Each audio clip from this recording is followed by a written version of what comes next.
Olá a todos, professor Abner aqui. E agora nós vamos falar um pouco de colisões inelásticas, tá? Em específico, vamos então tratar um exemplo de uma colisão unidimensional totalmente inelástica, né? Bem, o que significa, né? Que nós vamos dar um exemplo de colisão inelástica em que após a colisão as nossas duas partículas elas vão estar se movimentando juntas, né?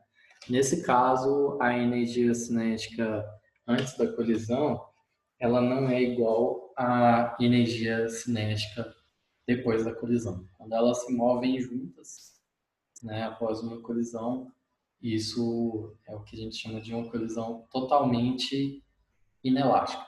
Claro que esse não é o único exemplo de colisão inelástica, né? Nós temos uma infinidade de tipos de colisões inelásticas, né? Que a gente pode pegar também com energias dissipativas, né? Nesse caso aqui em específico, nós, nós não estamos considerando uma dissipação de energia. A energia mecânica, ela vai se conservar, nesse caso aqui, apesar da colisão ser inelástica e até mais forte do que isso, né? Totalmente inelástica. Bem, de novo, nós vamos considerar, como nos vídeos anteriores em que a gente tratou o exemplo para a colisão elástica, né? Nós vamos considerar aí dois corpos que se movem numa certa direção e no mesmo sentido, de tal maneira que V1i menos V2i, que é a velocidade relativa entre 1 e i, é maior que zero, né? Ou seja, V1i é maior que zero. Bem, estou repetindo isso daqui de novo, né? Quer dizer, V1i é maior do que V2i, né? Maior do que V2i, de tal maneira que em algum momento eles vão se colidir por conta disso, né? E aí, também não há forças, ou seja, aliás, as forças externas sobre esse sistema, a resultante das forças externas é igual a zero, né? A mesma situação. A única coisa é que a nossa configuração final ela vai ser diferente daquela que a gente tratou no caso de colisão elástica, né? Aquela configuração final que a gente tratou nos vídeos anteriores foram para colisões elásticas, né? E aí a configuração final nossa aqui é que as duas estão se movimentando juntas, as duas partículas. Então, o momento inicial, o momento antes de ocorrer a colisão, em módulo, já que é tudo unidimensional, posso escrever em módulo, é M1V1I mais M2V2I. E como não há força, aliás, como a resultante das forças externas é zero, então o momento se conserva e o momento final a gente sabe que é das duas partículas se movimentando juntas, né? Então é M1 mais M2, elas estão se movimentando juntas com uma velocidade final, né? F, a velocidade final que é do conjunto das duas. Então a gente sabe que pela conservação do momento PI é igual a PF, né? E com isso nós temos, de maneira bem simples, né? Que eu vou escrever, na verdade, o PF primeiro, porque eu quero lembrar o que a gente quer obter é a velocidade da configuração final, né? Geralmente a gente sabe da inicial, a gente quer obter a da final. Então nós temos que M1 mais M2 VF é igual a M1 V1I mais M2 V2I, certo? E então velocidade final das duas andando juntas é M1 V1i mais M2 V2i dividido pela massa das duas juntas, que é M1 mais M2. E olha que interessante, nesse caso particular, a gente encontra que essa velocidade final da configuração corresponde à velocidade de centro de massa das duas partículas, né? Então, as duas partículas estão se movimentando aqui, uma em relação à outra. E o centro de massa está aqui entre elas, mais próximo da que tem massa mais pesada, né? Aquilo que a gente já obteve em vídeos anteriores. Elas vão se aproximando uma da outra, o centro de massa continua aqui em uma posição entre as duas, se movimentando com o sistema como um todo, né? A velocidade de centro de massa aqui se movimentando com o sistema como um todo. Eu posso até colocar aqui em um ponto qualquer, né? Seria como se tivesse uma partícula aqui de massa M1 mais M2, né? Se movimentando aqui com um VCM, né? Um VCM entre elas, e aí quando elas colidem, a gente tem aquilo que a gente poderia descrever desde o início porque nós temos um sistema de dois corpos, a gente poderia descrever desde o início como uma partícula de massa M1 mais M2 se movimentando com a velocidade de centro de massa, a gente passa a ter, após a colisão, exatamente essas duas partículas se movimentando no próprio ponto de centro de massa. O que a gente tem então, um caso que era duas partículas separadas, que vão aí ter um centro de massa entre elas, para depois ter essas duas partículas juntas, né? Então, agora como uma partícula só, onde essa partícula só, agora um sistema de uma única partícula, ela se move como se ela tivesse ela se move no seu próprio centro de massa, né? Isso é uma coisa bem intuitiva, assim, bem coerente com o que a gente tem pensando na física aqui do problema, né? Então, basicamente é isso. Esse é um exemplo de colisão totalmente inelástica.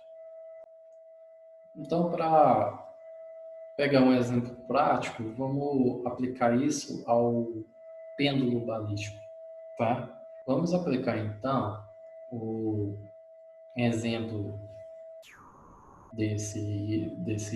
dessa colisão totalmente inelástica que nós demos anteriormente a um exemplo, que é o pêndulo balístico, né? Então, o que é o pêndulo balístico, né? Vamos dizer assim.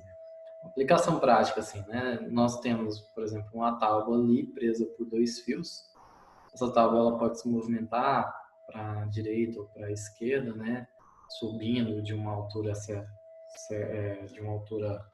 aí qualquer h. E aí a situação é a seguinte: nós temos um projétil com velocidade v1i, que é a configuração inicial, tá?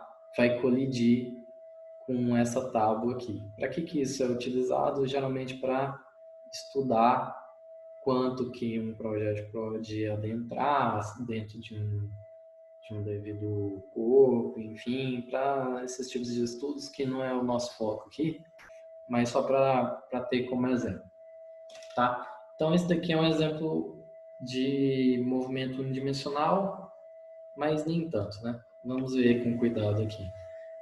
Inicialmente, nós temos um momento aí que está determinado aqui nessa direção, né? Posso pensar como direção X mesmo, né? Um momento inicial desse problema aí, posso escrever em módulo, pensando que ele é unidimensional, como M1 V1I.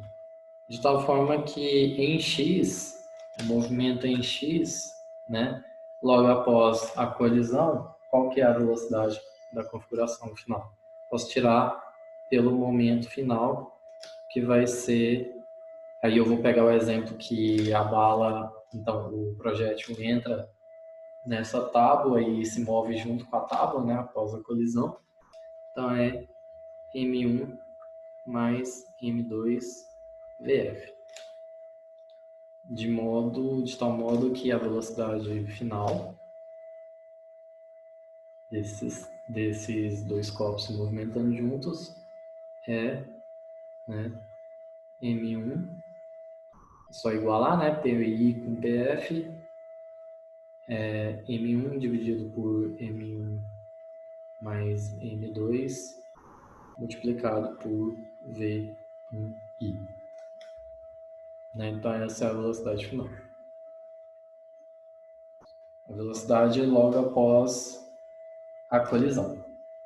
O problema é que quando ocorre a colisão, o pêndulo começa a se mover. O pêndulo começa a se mover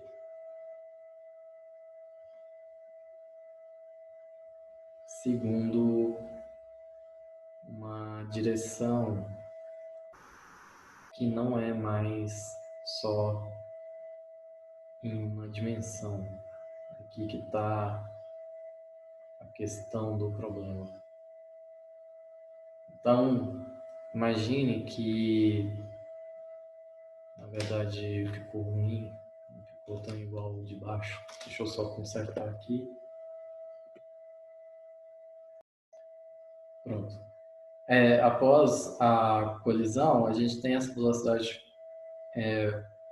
final dessa tábua mais o projétil, né? Então eles se movem junto com agora massa M1 mais M2, só que o movimento que começa a seguir é um movimento de um pêndulo, onde nós temos a ação de uma força externa, que é a força peso.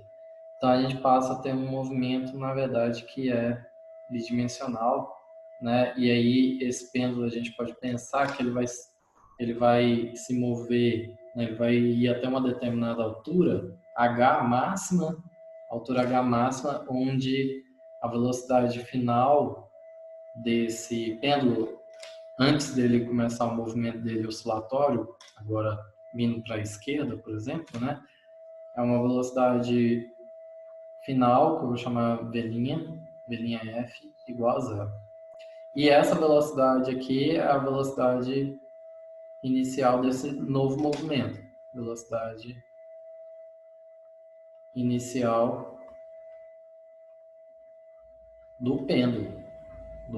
Né? Então, a partir do momento que ocorre a colisão, a gente tem um novo movimento, que agora não é mais unidimensional. Bem, a gente pode tirar essa velocidade VF simplesmente aplicando Torricelli.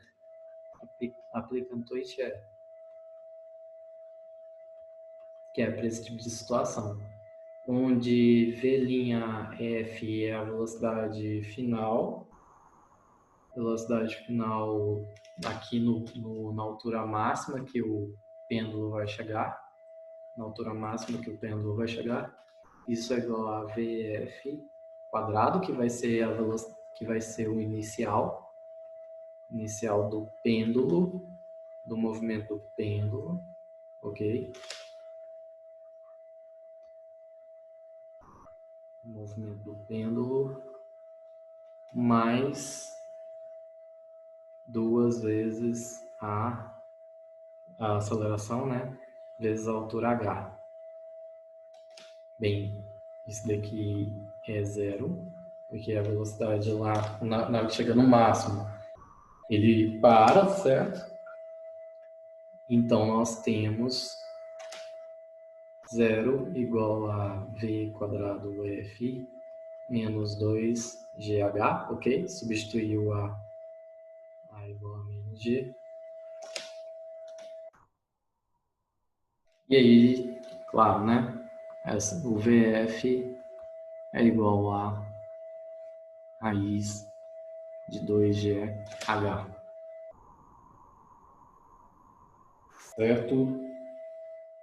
Então, aqui é um caso interessante que daí, como a gente sabe que depois vai ter um movimento do pêndulo, então é um caso interessante em que a gente pode obter a velocidade inicial do projétil. Por que isso é interessante? Bem, A gente pode reconstruir um tiro, né? Um tiro de um projétil, a gente pode reconstruir qual que é a velocidade inicial desse projétil. Que geralmente é esse tipo de aplicação aqui que é interessante nesses casos. Aqui daí vai ser V1i é M1 mais M2, é o inverso daquela expressão, né? VF, que é raiz de 2GH. Então veja, geralmente a massa do projeto a gente conhece. A massa da tábua a gente conhece.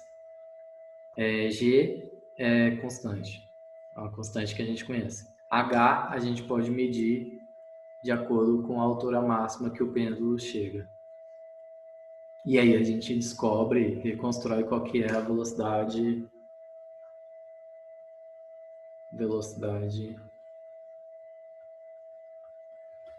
inicial do projétil.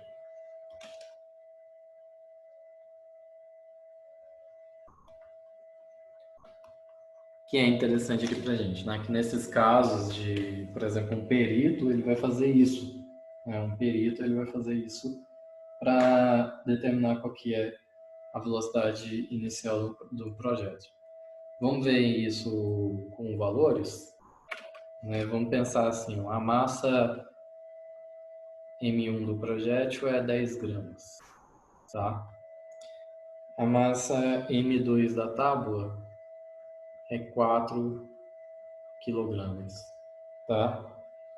A tábua, ela eleva-se de 5 centímetros, tá? Só para pôr como exemplo. Então, em metros, é 5 vezes 10 a menos 3, menos 3 não, menos 2 metros, né? Dividido por 100. Qual que é, então, a velocidade inicial do projétil? Da arma, no caso, né? E V1i igual a 10 gramas, que em quilogramas é dividido por 1000.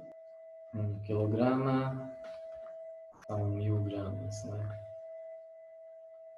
Então, 1 grama é 10 a menos 3 quilogramas. Então, 10 gramas, 10 a menos 2 quilogramas. Né? 10 a menos 2 quilogramas, dividido por M1, que é 10 a menos 2 quilogramas. Isso vezes raiz de 2 vezes 9,8 metros por segundo quadrado vezes 5 vezes 10 a menos 2. Estou um pouco cansado já. Então, V1i, né, quilograma corta com quilograma. V1i, se você fizer essa conta toda aí, você vai encontrar que aqui eu vou ter metro quadrado dividido por segundo quadrado, vai dar metro por segundo mesmo, como a gente espera. Isso daqui vai dar 400 metros por segundo, a velocidade do projétil, tá? Então, é um exemplo prático, né, que geralmente nesses exemplos são peritos que vão trabalhar com isso para descobrir a velocidade inicial dos projéteis, né, nesses estudos. Isso que eu queria mostrar para vocês, lembrando que esse é um exemplo bem específico da colisão inelástica, tem vários tipos de possibilidades de colisões inelásticas, né, mas é só para ter uma ideia de uma colisão inelástica aqui para vocês. Eu vou ficando por aqui, obrigado por assistirem. Se tiverem dificuldade para entender, escrevam nos comentários alguma coisa, perguntem. Isso aí, obrigado e até mais.